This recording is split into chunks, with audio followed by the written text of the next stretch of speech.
Hey, today I wanted to talk about how to make decisions when you don't have enough data to make them. So, if you follow my channel, you probably know that I love making decisions based on data.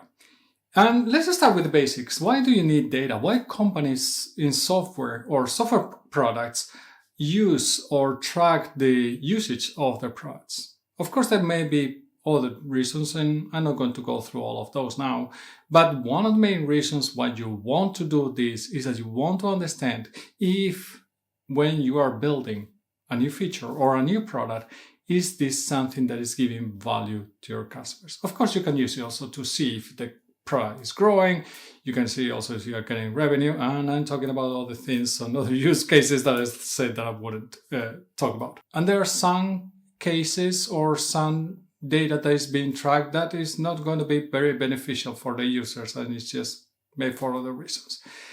That's also a reality of tracking data in software products. And some products are going to do it in a very ethical way, and some other products are not going to be doing it in a very ethical way. That's the reality. What I would like to say now is that, okay, if you are a software person or if you are a product person, you want to have data or you want to have access to the usage of a product, not because you care about how a specific person is using your product. I don't care, for example, about a specific person necessarily watching a video. I care more about the video giving benefit to quite many people out there. And I want to understand that video is actually getting traction, if it's generating interest in the people, or if you as a viewer are getting value out of it. The reality is that not all your viewers, not all the users of your product are going to get value from your product. So this is why I say that I don't care necessarily about that one person. I care about giving value to most of the viewers that are there. And the same goes for products. Your product is not going to be for everybody. There's going to be people that don't like it. And even of people that are using it, not everybody is going to find it useful or parts of it useful. This is something that you have to understand. And this is why you want to track the usage, or one of the main reasons why you want to track the usage, because this is going to help you prioritize. It's going to help you understand the usage of the product. What parts are more valuable than others? Just think about, for example, I don't know, Instagram. When you're tracking in Instagram, you could be tracking how much people are doing posts just with images, posts just with videos, reels. If they are doing, I don't know, other type of updates. I'm not a very good user of Instagram. I have not opened it in years, so I cannot say very good examples about it. But as a popular tool or as a popular product, you can imagine that Instagram can be used in many different ways, and the same goes for YouTube. I could be doing live sessions, I could be doing just a regular video, I can be doing a post, I can do a community post. Which one of those are actually more useful?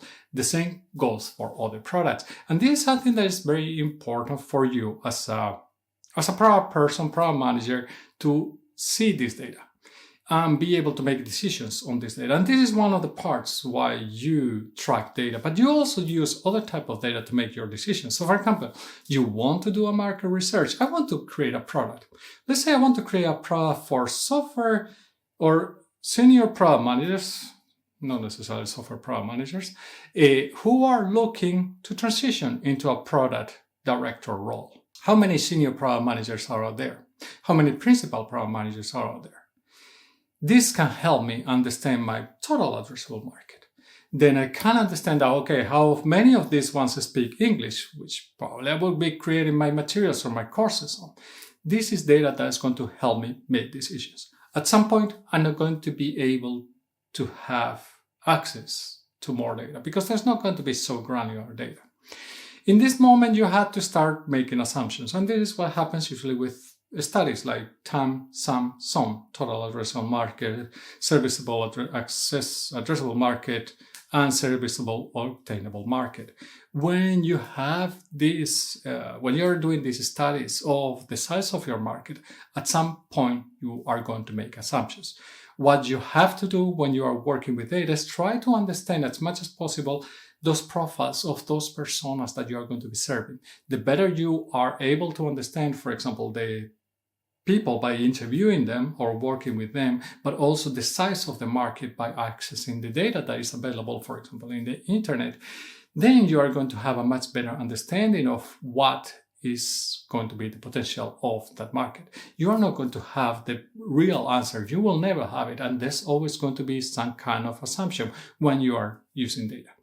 And there's going to be cases where it's going to be even quite much more problematic, I would say.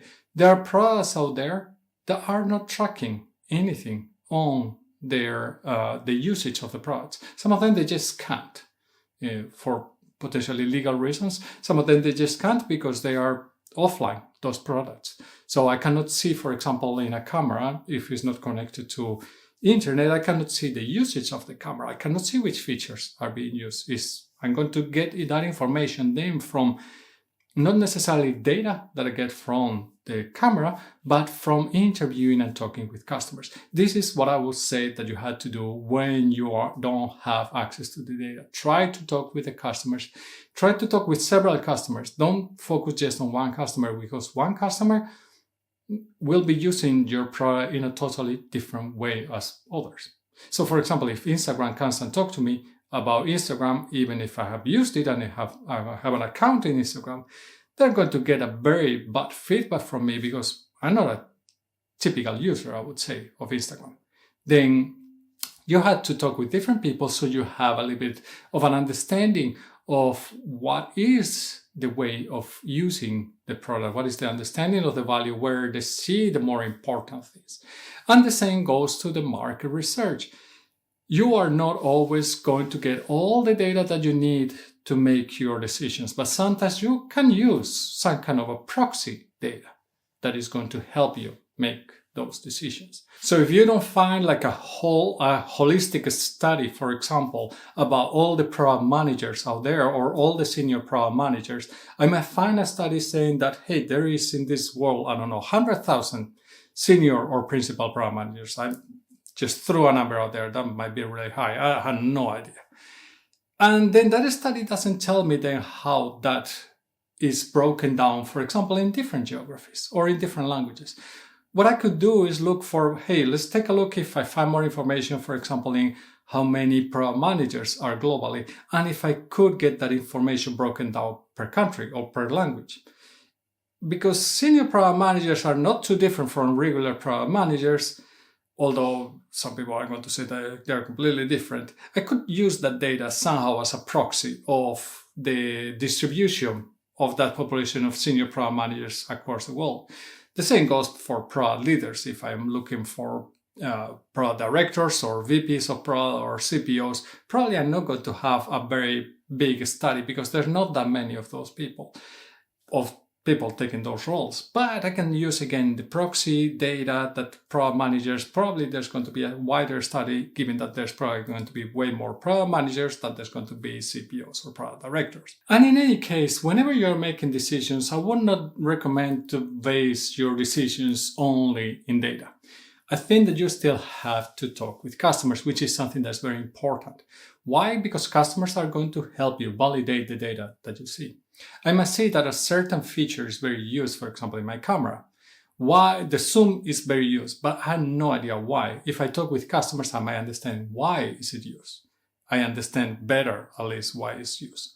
And if there are some scenes or setup or templates that I have in my camera, I can get feedback of why this is more useful than this other one, for whatever reason it is. And then I might be able to find a niche or the information of who is actually using that template that I have in the camera or that I have in my product. So what I would like to say is that if you had to make decisions based on data and you don't have much available data, I would recommend you to start with the data that you get.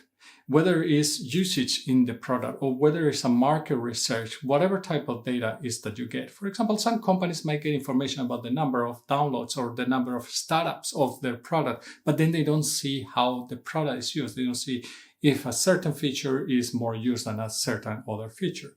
Start from there. That is going to help you understand a little bit what is the usage of the product, potentially where is it being used.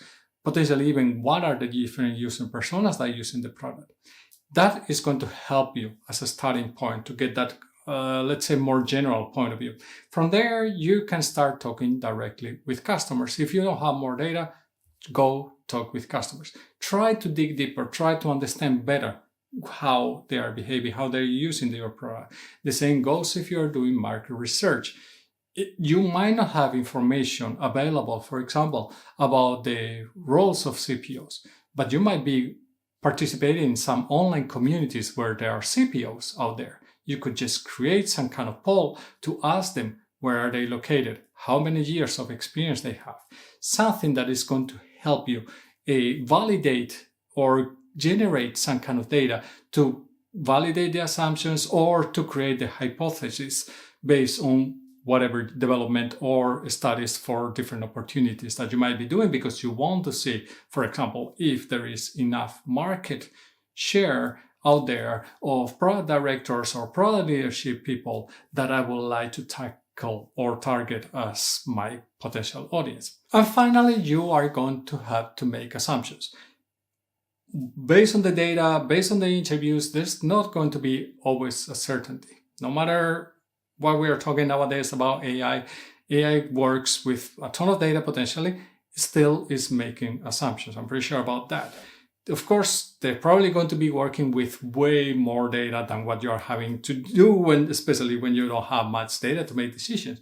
But there's always going to be that uncertainty factor, and there's going to be usually relatively high uncertainty factors when you had to prioritize, when you had to make business decisions, because it many times is a new potential market, a new area that has not been that explored. So at that point, you have to use your, let's say, intuition. Intuition is not a bad thing necessarily, but you have to look a little bit and be realistic about it. You just cannot take wild guesses. I think that here experience can help a lot when you have been through different or similar decisions in the past, how you have seen that the outcome has been, how you have seen that the markets have behaved, how do you see that potentially the sizes of certain studies or market research were done. Potentially see that, hey, well, we were quite off last time, so we probably had to downplay it or make it smaller or make the assumptions a little bit more humble instead of being too optimistic. Or maybe we had to be more optimistic than we usually are because maybe we have been very conservative in the past. This is also going to help you make those this final touches in that decision that you had to make without having data to make the decision. But how do you make decisions when you don't have available data? Well, let us know in the comments below. I'm very curious about it because I'm pretty sure that each one of us makes it in a slightly different way. And I will not say that there's a perfect formula. There's, one of these things that each one of us is probably going to do slightly different. And I would like to know how you do it. If you want to know more about how to make decisions based on data, please go check out this video. I will see you in the next one. And remember, stay safe.